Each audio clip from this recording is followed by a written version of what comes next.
Guys, magata tayo ng gulay sa gula nato og isda. Lunod muna natin ang gulay mga idol.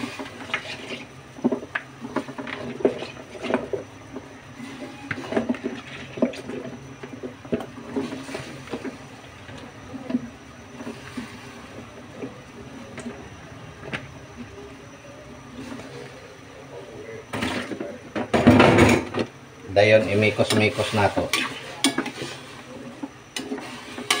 Pag medyo malambot na yung gulay, saka natin nilalagay ang gata at saka isda.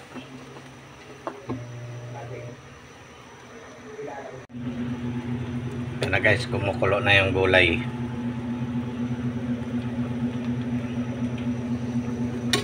Mikos-mikos muna natin to mga idol. Tsaka may background ako dito sa kuan kasi nagwawashing pa ako. Ito yung isda na ihalo ko mga idol sa ginataan.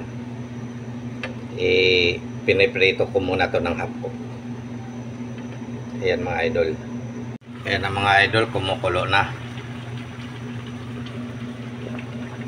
Ilalagay na natin ang peritong isda.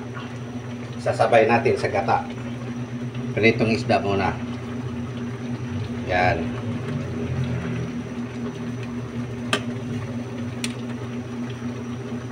Ganyan ang proseso sa paggata ng isda na may halong gulay.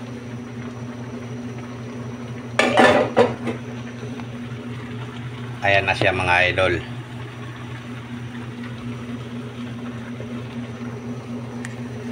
Add na natin ang gata.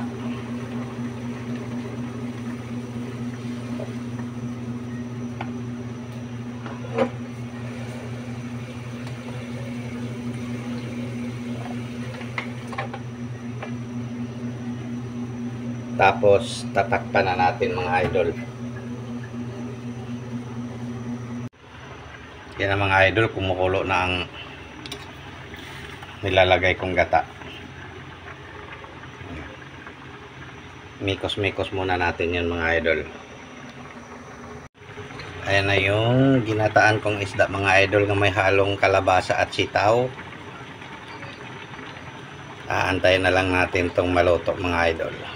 Kompleto ricado na yan, templado na sila lahat. At pagkatapos nito maluto, kakain na tayo.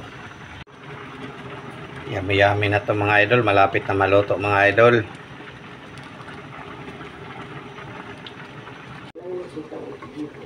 Ayan na guys, luto ng akong tinunuan na gulay. May halong isda na piritong yellowfin mga idol. Ayan na mga idol.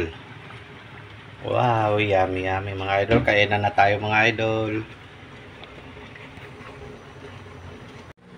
Yan na guys, luto na yung tinunuan kong gulay nga may sagol na isda mga idol.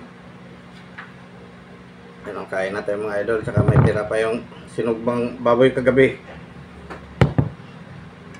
Final test na to mga idol. Perfect. Kainan na mga idol.